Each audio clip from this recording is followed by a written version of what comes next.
A recent federal court ruling has temporarily halted the Trump administration's stop work order on the Revolution Wind project, a significant offshore wind farm under construction off the coasts of Rhode Island and Connecticut. The decision by U.S. District Judge Royce Lamberth represents a major legal and political setback for the administration's campaign against the renewable energy sector. The judge granted a preliminary injunction allowing the project's developers, Ørsted and Skyborn Renewables, to resume construction on the nearly completed $6.2 billion development. The core of the judge's analysis centered on the legal principle of arbitrary and capricious government action. The court found that the Bureau of Ocean Energy Management, BOM, had failed to provide any factual basis or new evidence to justify its sudden decision to halt a project that was 80% complete and had already undergone a decade of rigorous federal review, including with the Pentagon. The stop work order issued in August cited only vague national security concerns, which the court deemed insufficient. Judge Lamberth's ruling acknowledged the irreparable harm the developers faced, noting that the project was losing an estimated $2.3 million per day and risked the complete collapse of its power purchase agreements with the two states if it missed critical construction deadlines. The ruling effectively upholds the rule of law, reinforcing that government agencies cannot arbitrarily reverse course on fully vetted and permitted projects without a credible, evidence-based reason. Reasons and consequences. The administration's actions against Revolution Wind and other offshore projects are part of a broader, ideologically driven energy policy.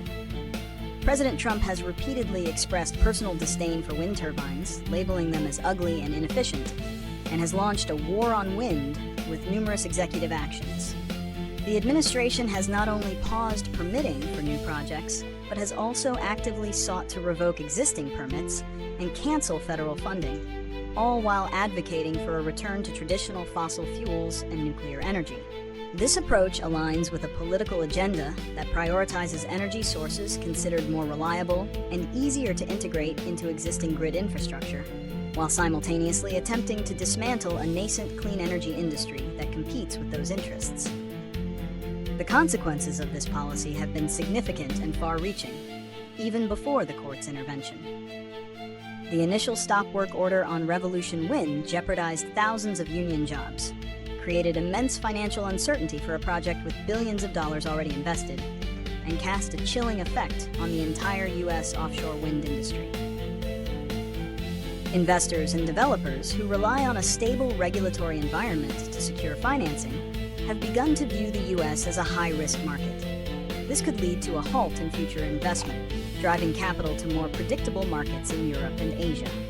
For consumers, the delay threatens to increase energy costs in a region already grappling with high electricity prices, as the promised influx of low-cost, carbon-free power from Revolution Wind is now delayed. Prediction and solutions. Looking ahead, the future of U.S. offshore wind remains uncertain. While the court's ruling provides a crucial lifeline for Revolution Wind, the legal battle is not over.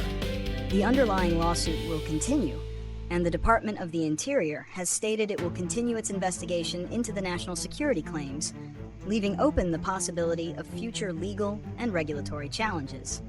Furthermore, the administration's broader campaign against other projects, such as those in Massachusetts and Maryland, indicates that this conflict is far from resolved.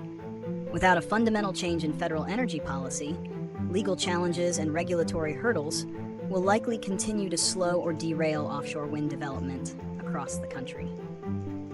To navigate this tumultuous period, developers and state governments are likely to pursue a two-pronged strategy. First, they will continue to rely on the courts to enforce the legal and regulatory framework that initially approved their projects. The success of the Revolution Wind injunction provides a strong precedent for other projects facing similar politically motivated delays. Second, stakeholders must actively engage in collaborative dialogue and provide irrefutable evidence to counter the administration's claims, while also diversifying their energy portfolios to include a mix of sources.